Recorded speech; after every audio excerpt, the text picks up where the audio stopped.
చాలామంది వీడియోలు సబ్స్క్రైబ్ చేయకుండానే చూస్తున్నారు. మీరు సబ్స్క్రైబ్ చేయడం వలన నేను చేయబోయే మృగశిర, ఆరుద్ర, పునర్వసు నక్షత్రాల్లో పుట్టిన వారి గురించి ఇంతవరకు ఎవరు చెప్పని రహస్య జీవితం గురించి మీకు తెలియజేస్తాను.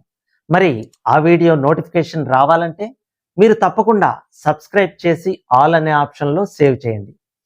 2025 మిథున రాశి వారి ఆదాయ వ్యయాలు, విద్య, ఉద్యోగం, వ్యాపారం, వ్యవసాయం, వివాహం, కళాకారులకు, రాజకీయ నాయకులకు, ఆర్థిక జీవితం గురించి, అలాగే పరిహారాల గురించి వివరంగా తెలుసుకుందాం.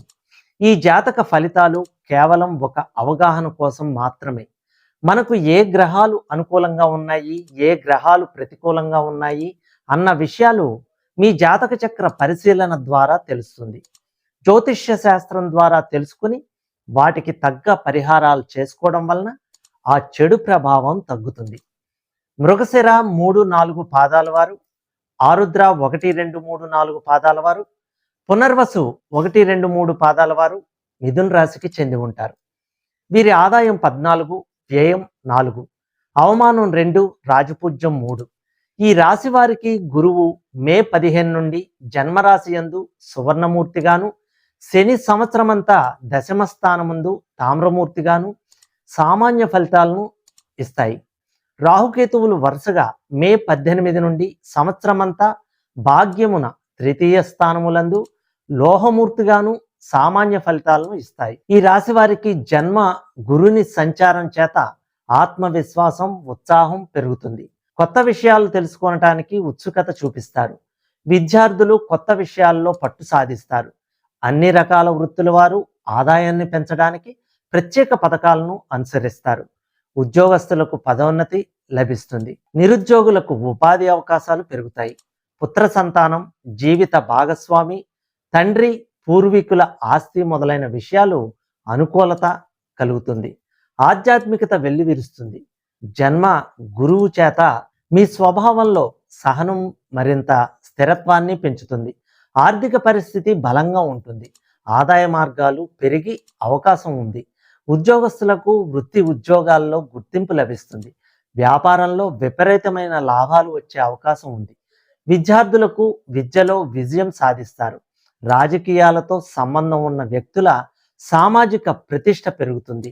జన్మరాశిలో గురువు సంచరించడం వల్ల ముఖవర్చస్సు పెరిగి ప్రత్యేక ఆకర్షణ ఉంటుంది. విద్యార్థులు చదువులో విజయం సాధిస్తారు. వీరి వైవాహిక జీవితం ఆనందమయంగా ఉంటుంది. వ్యాపారంలో మంచి పురోగతికి అవకాశం ఉంటుంది. ధార్మిక కార్యక్రమాలలో పాల్గొంటారు. అక్టోబర్ మాసంలో ధన సంబంధ సమస్యలను అధిగమిస్తారు. డిసెంబర్ మాసంలో స్వల్ప ఆరోగ్య సమస్యలకు గురి అవుతారు. వ్యాపారంలో కొద్దిపాటి ఒడిదుడుకులు కలుగుతాయి. మిథున రాశి వారికి శని భాగ్య రాజ్యాధిపతి మార్చి నెలాఖరులో మీనరాశిలోకి అంటే దశమ స్థానంలో శని సంచారం వలన మీ కోరికలు నెరవేరుతాయి. పనులన్నీ విజయవంతం అవుతాయి. దశమ స్థాన సంచారం గతుడైన శని కృషి, పట్టుదల, సాధన మొదలగు అంశాలను ప్రభావితం చేస్తుంది. అధికారాన్ని ఇస్తుంది.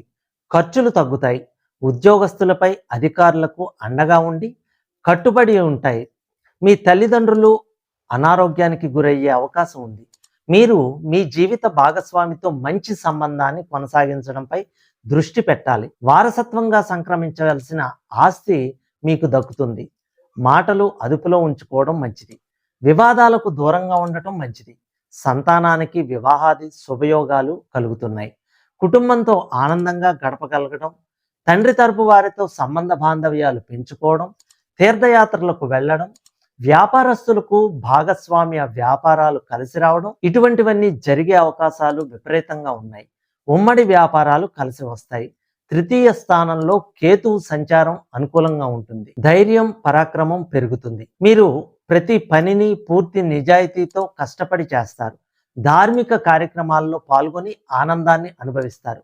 ఈ సంవత్సరం ఉద్యోగులకు అన్ని విధాలుగా పనికి తగిన గుర్తింపు లభిస్తుంది. కేంద్ర రాష్ట్ర ప్రభుత్వంలో ఉన్నవారికి ప్రమోషన్తో కూడిన బదిలీలు, ప్రత్యేకమైన గుర్తింపు, ప్రైవేటు కంపెనీల యందు పనిచేయ వారికి యాజమాన్యం యొక్క మన్ననలు పొంది లాభాలు పొందుతారు. ప్రత్యేకమైన హోదాతో మరొక కంపెనీకి మారతారు. నిరుద్యోగులకు ఈ సంవత్సరం ఖచ్చితంగా ఉద్యోగం లభిస్తుంది. జీవితంలో స్థిరత్వం పర్మనెంట్ కాని వారికి ఈ సంవత్సరం పర్మనెంట్ అవుతుంది.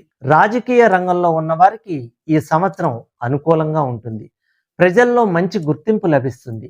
అధిష్టాన వర్గంతో మైత్రి మిమ్మల్ని గుర్తించి పార్టీలో ఏదో ఒక పదవిలో ఇస్తారు. మీరు చేయవలసిన పనుల వలన మీ పేరు ప్రఖ్యాతలు పెరుగుతాయి. ధనము కూడా మంచినీళ్ల వలె ఖర్చు చేస్తారు.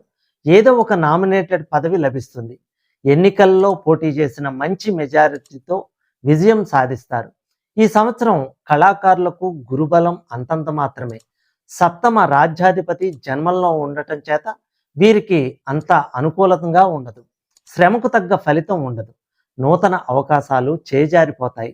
మీకు రావాల్సిన అవార్డులు చివరి నిమిషంలో ఇతరులకు వెళ్ళిపోతూ ఉంటాయి. టీవీ సినిమాల్లో ఉన్నవారికి విజయాలు ఉండవు. ఈ సంవత్సరం అన్ని రకాల వ్యాపారస్తులకు యోగకాలమే అని చెప్పవచ్చు. పట్టిందల్లా బంగారమా అన్నట్లుంటుంది. హోల్సేల్ రిటైల్ వ్యాపారస్తులకు లాభమే. మంచి వ్యాపారాలు జరిగి లాభాలు పొందుతారు. నూతన వ్యాపారాలకు శ్రీకారం చుడతారు. జాయింట్ వ్యాపారస్తులకు బాగుంటుంది. బిల్డింగ్ నిర్మాణంలో ఉన్నవారికి నూతన కాంట్రాక్టుదారులకు లాభదాయకంగా ఉంటుంది. సరుకులు నిల్వ చేయు వారికి లాభాలు ఉంటాయి. బంగారం వెండి వ్యాపారస్తులకు బాగుంటుంది. ఈ సంవత్సరం విద్యాకారకుడు జన్మస్థానంలో సంచారం వల్ల విద్యార్థులకు జ్ఞాపక శక్తి తగ్గుతుంది. ఊహించని మార్కులు రావు కానీ ఉత్తీర్ణత పొందుతారు. Engineering, medical, BEd, LAWCET, AUCET మొదలగు ఎంట్రన్స్ పరీక్షల యందు మంచి ర్యాంకులు పొందలేక కోరుకున్న చోట్ల సీట్లు పొందలేకపోతారు. విదేశీ చదువులు రాణించవు. వ్యవసాయదారులకు 2 పంటలు ఫలిస్తాయి. అధిక దిగుబడి పొందటం వల్ల ఆర్థికంగా స్థిరపడతారు. రుణాలు తీరతాయి. ప్రభుత్వ సహాయం అందుతుంది. కౌలుదారులకు అనుకూలమే. వాణిజ్య పంటలు, పండ్ల తోటల వారికి విపరీత లాభాలు వస్తాయి. గృహ నిర్మాణాలు చేస్తారు. చేపలు, రొయ్యలు చెరువులు చేయువారికి కూడా విశేషంగా లాభిస్తుంది. ఆనందంతో ఉంటారు. కోళ్ల ఫారమ్స్ వారికి అనుకూలం. స్త్రీలకు ఈ సంవత్సరం గృహబలం వలన మీ మాటకు ఎదురులేదు. కుటుంబంలో అందరూ మిమ్మల్ని గౌరవిస్తారు.